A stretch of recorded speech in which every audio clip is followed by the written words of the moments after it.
are gathered together here in the sight of God and in the presence of this company to join together this man and this woman in holy matrimony. This is commended in Scripture as being honorable among all people, and therefore is not by any to be entered into unadvisedly or lightly, but reverently, discreetly, and in the fear of God. Into this holy estate these two come now to be joined. It is in the second chapter of the Bible that God shows us a very important understanding of marriage. It tells how the Lord God formed a man from the dust of the earth, and He breathed into his nostrils the breath of life so that he became a living soul. The Lord God then placed him in the beautiful Garden of Eden, but something was lacking. The man was not complete there in the garden alone. So the Lord God said, "It is not good that the man should be alone.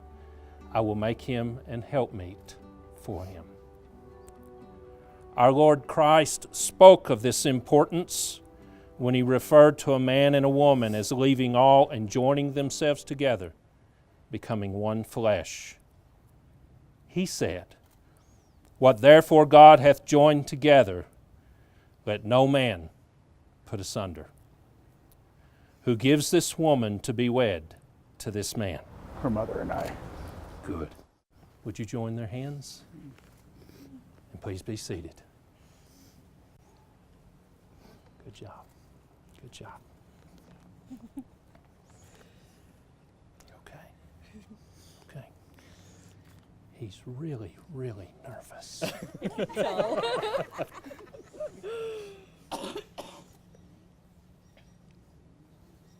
Okay. Just so we have a record.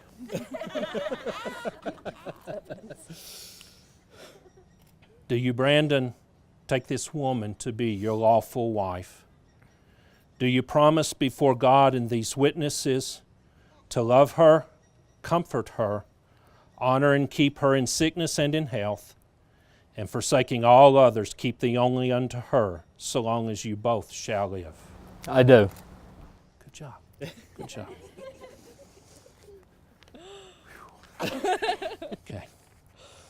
Do you, Cheyanne, take this man to be your lawful husband? Do you promise before God and these witnesses to love him, comfort him, honor and keep him in sickness and in health, and forsaking all others, keep thee only unto him, so long as you both shall live? I do. Good. Good. Now you can go. Good job. Good job. Okay. The rings are a symbol of the love that these two have in common. That one characteristic of love is that it is not an emotion, but rather it is a decision that never changes and can never end. That commitment God meant to go until the last day, the last breath, the last heartbeat of your life. So with your rings, you do hereby show that commitment. Do you have your rings? Yes. Good, good. Okay.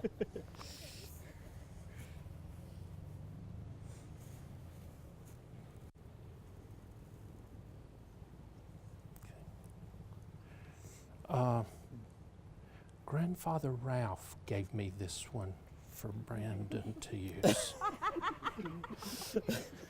I'll let Brandon choose. I would take that one.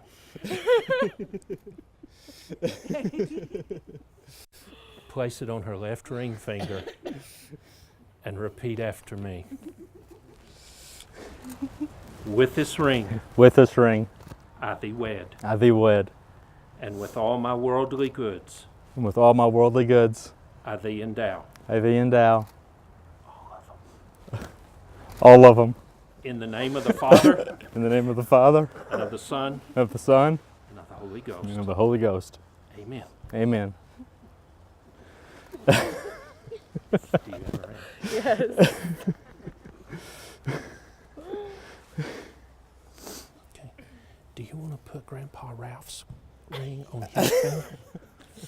No. It's a choice, isn't it? Yeah. It's a close. Okay. It's a close call. I don't know. His left ring finger. Good deal. And look at him and repeat after me. With this ring, This ring, I thee wed, I thee wed, and with all my worldly and goods, with all my worldly goods, I thee endow. I thee endow. In the name of the Father, In the name of the Father, and of the Son, and of the Son, and of the Holy Ghost. and of the Holy Ghost. Amen. Amen. Okay. Now I want you to take both hands, step close to one another carefully. Good. Good. Both Brandon and Cheyanne are believers. There's a reason they chose to do their wedding in this way. They believe that from the very beginning of time, God ordained the institution of marriage between a man and a woman who loved one another and who made a decision that the rest of their life they would live it committed to the welfare of the other, so that no longer is one of them number one to themselves, but they'll always learn to be second, for they'll place the other first. Therein lies the true property of love. Love is a commitment. It's a decision. It's also exciting, isn't it?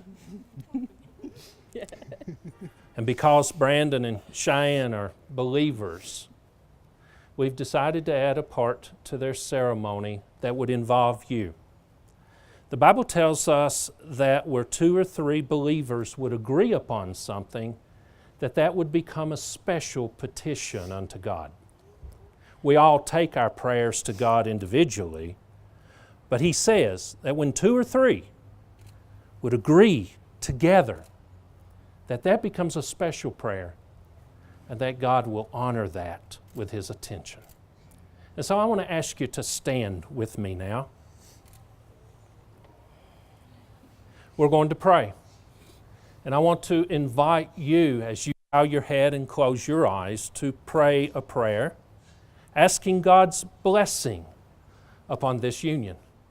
Not just this ceremony, not just this wedding, and not just the first year or 2, but for the rest of their lives.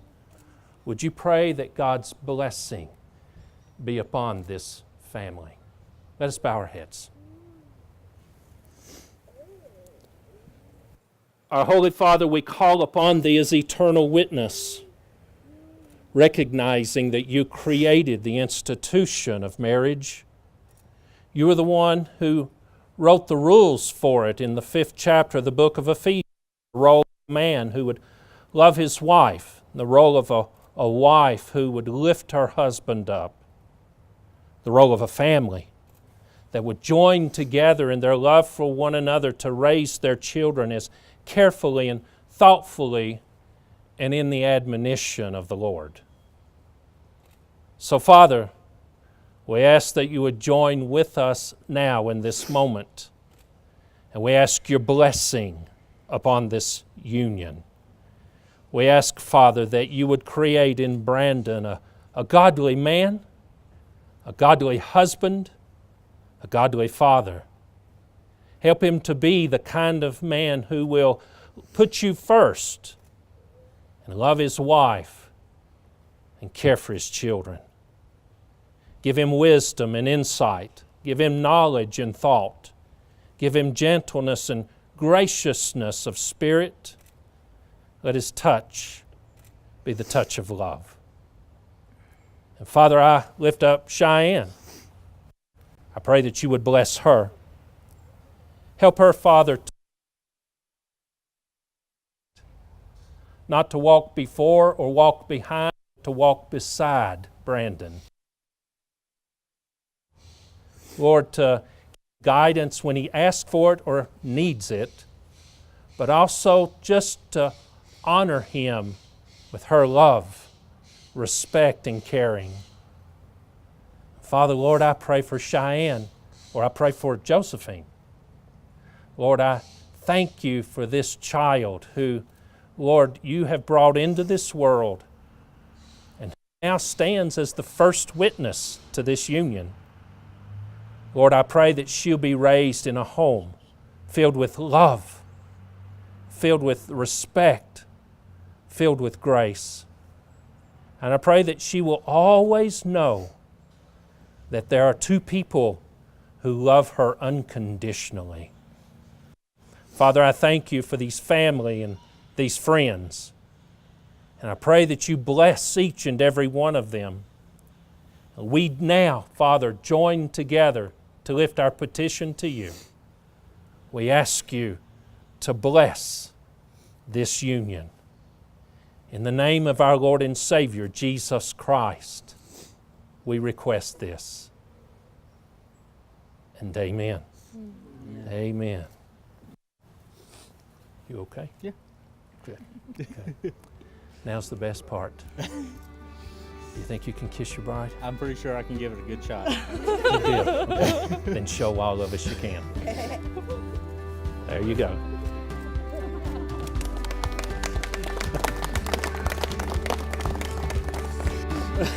Good job. Good job. I'm glad he didn't. I thought I was going to have to grab his elbow for just a second. I knew he was nervous. Okay, I want you to join arms. Hold your arm that way. I want you to present her to your family and friends. By the authority of the church and the power invested in me by the state of Nevada, I now present unto you Mr. and Mrs. Brandon.